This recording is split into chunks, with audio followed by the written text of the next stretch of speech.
ओम शांति। आज की अव्यक्त मुरली 12 दिसंबर सन 1983 से लिया गया है, जिसका शीर्षक है एकाग्रता से सर्व शक्तियों की प्राप्ति।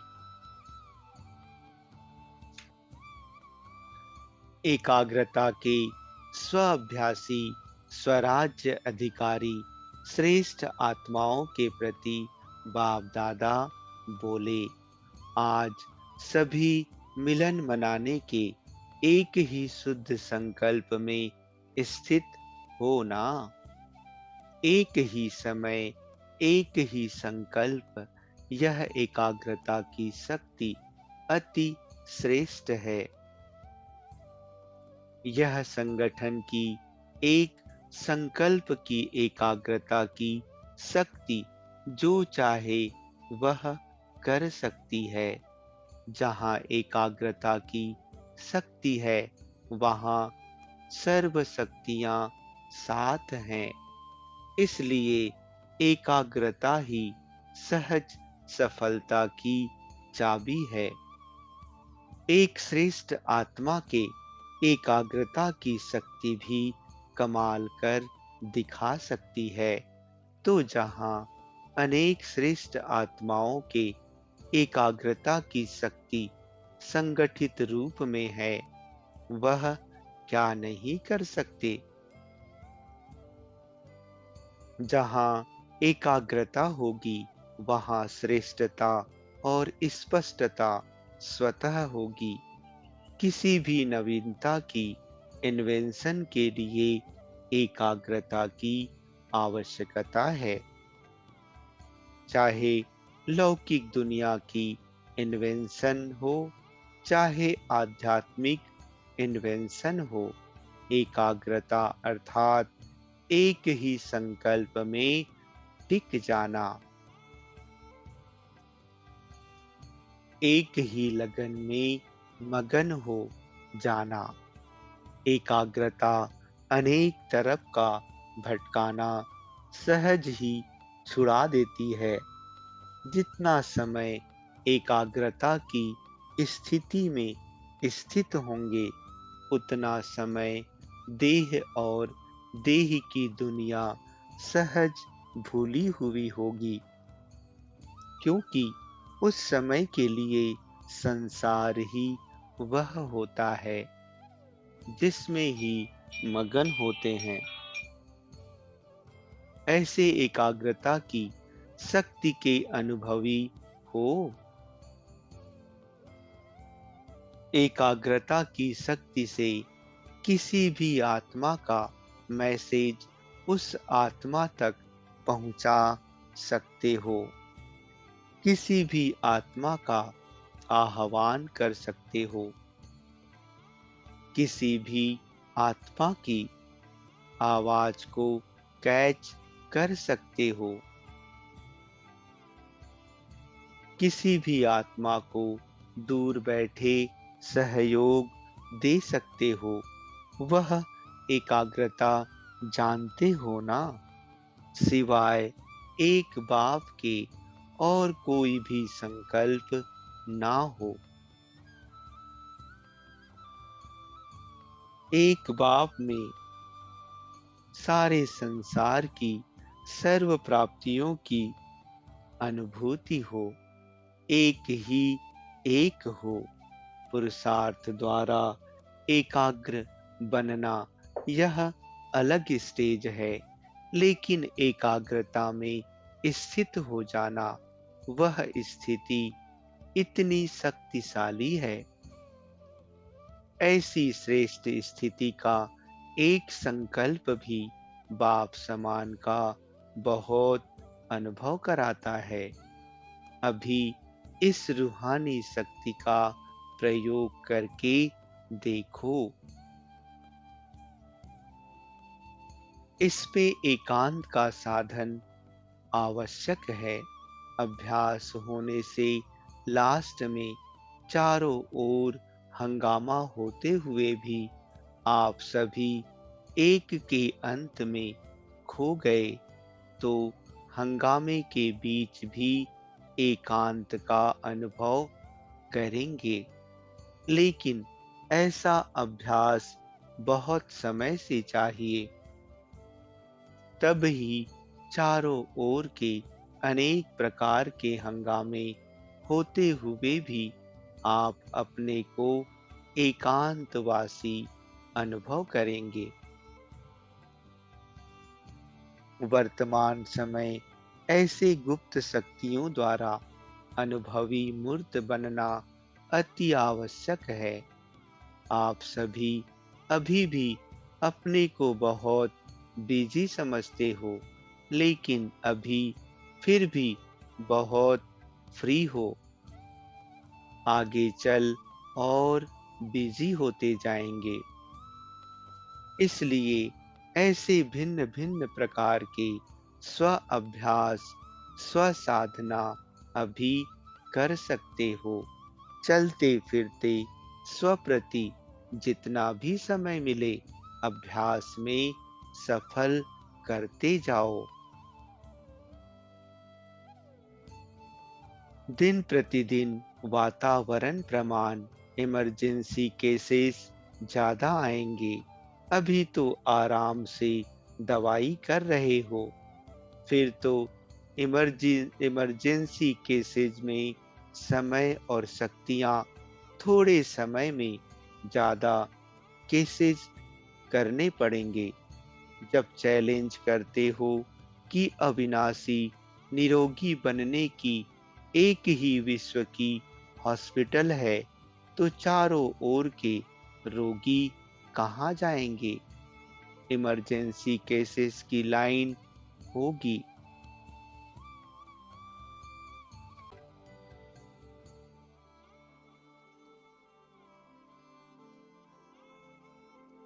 उस समय क्या करेंगे? अमर भव का वरदान तो देंगे ना। स्वाभ्यास के ऑक्सीजन द्वारा साहस का श्वास देना पड़ेगा। होपलेस केस अर्थात चारों ओर के दिल शिकस्त के केसेस ज्यादा आएंगे। ऐसी होपलेस आत्माओं को साहस दिलाना, यही श्वास भरना है। तो फटाफट ऑक्सीजन देना पड़ेगा। उस स्व अभ्यास के आधार पर ऐसी आत्माओं को शक्तिशाली बना सकेंगे।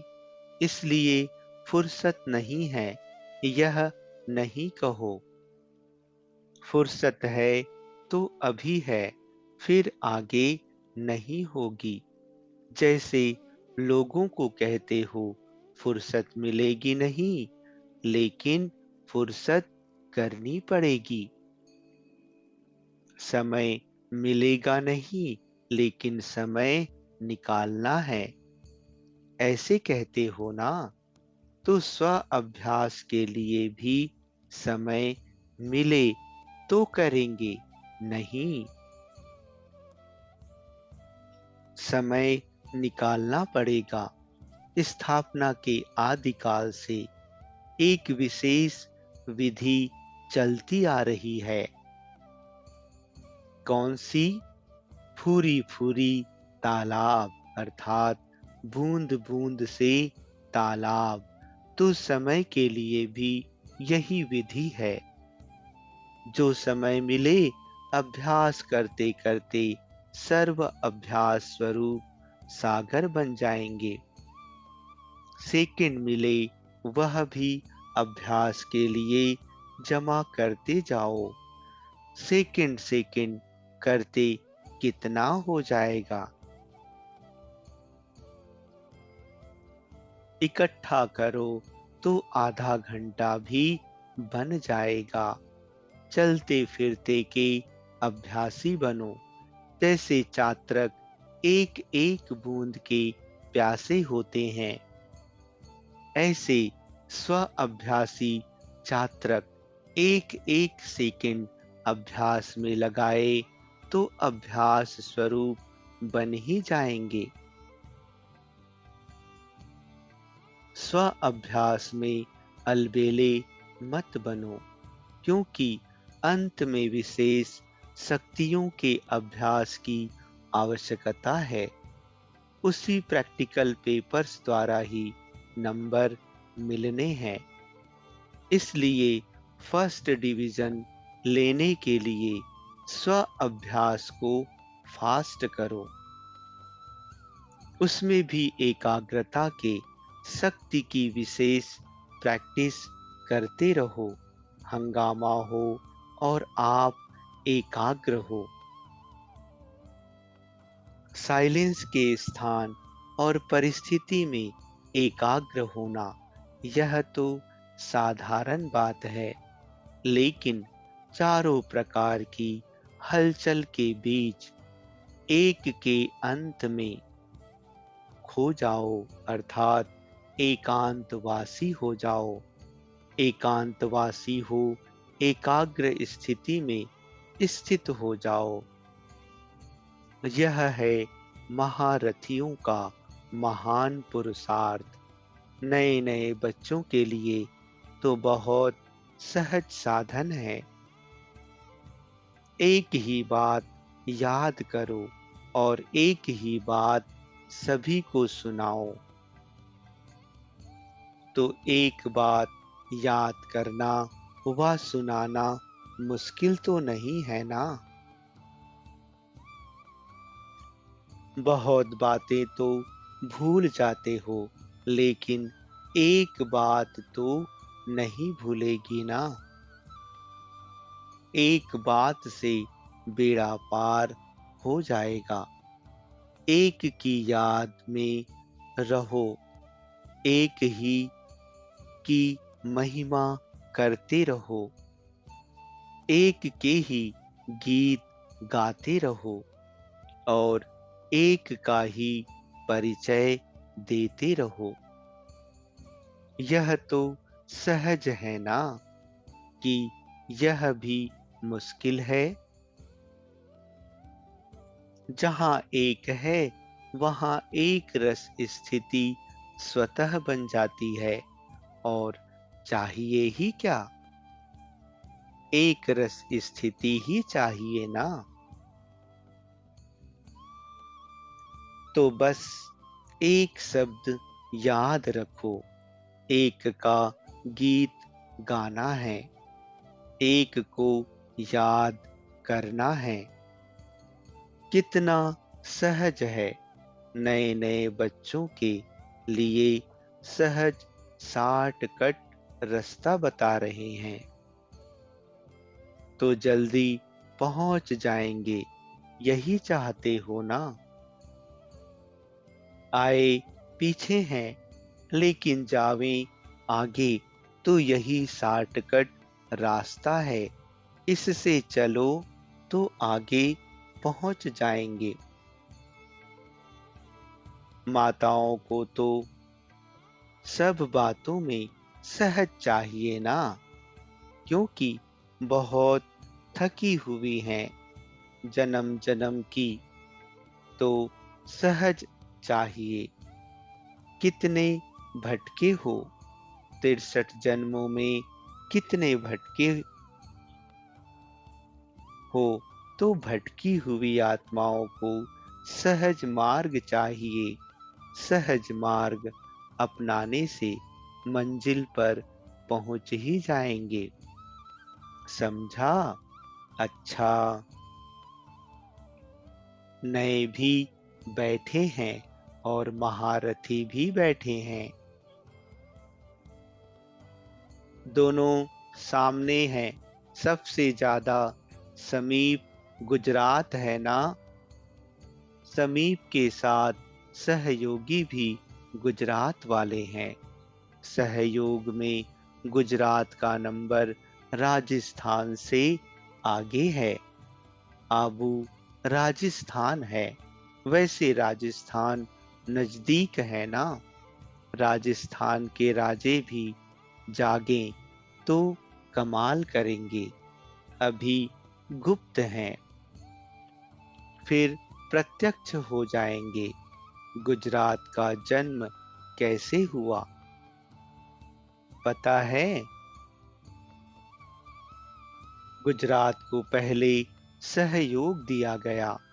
सहयोग के जल से बीज पड़ा हुआ है, तो फल भी सहयोग का ही निकलेगा ना। गुजरात को डायरेक्ट बाप दादा के संकल्प के सहयोग का पानी मिला है, इसलिए फल भी सहयोग का ही निकलता है। समझा? गुजरात वाले कितने भाग्यवान हो, गुजरात में बाप दादा ने सेंटर खोला है। गुजरात ने नहीं खोला है, इसलिए ना चाहते हुए भी सहज ही सहयोग का फल निकलता ही रहेगा। आपको मेहनत नहीं करनी पड़ेगी, किसी भी कार्य में आपको मेहनत नहीं करनी पड़ेगी। धरनी सहयोग के फल की है। अच्छा, सभी स्व अभ्यास के छात्रकों को सदा एकांतवासी एकाग्रता की शक्तिशाली आत्माओं को सदा स्व अभ्यास के शक्तियों द्वारा सर्व को दिल शिकस्त से सदा दिल खुश बनाने वाले, सदा सर्व शक्तियों को प्रैक्टिकल में लगाने वाले, ऐसी श्रेष्ठ स्व अभ्यासी स्वराज्य अधिकारी श्रेष्ठ आत्माओं को, महावीरों को और नए नए बच्चों को, सभी को बाप दादा का याद प्यार और नमस्ते। एक आते और एक जाते, आने जाने का मेला है। बाप दादा भी सभी बच्चों को देख खुश होते हैं। नए हैं चाहे पुराने हैं, भाषा जानते हैं वा नहीं जानते हैं, मुरली समझते हैं वा नहीं समझते हैं, लेकिन है तो बाप के, फिर भी प्यार से पहुंच जाते हैं। बाप किस बात का भूखा है? प्यार का, समझदारी का भूखा नहीं। बाप प्यार देखते हैं, दिल का प्यार है। जितना ही भोले भाले हैं, उतना ही सच्चा प्यार है। चतुराई का प्यार नहीं है। इसलिए भोले भाले बच्चे सबसे प्रिय हैं। जैसे नॉलेजफुल का टाइटल है, वैसे भोलानाथ का भी टाइटल है ना। दोनों का यादगार है। नए नए बच्चे भावना वाले अच्छे हैं। अच्छा, ओम शांति।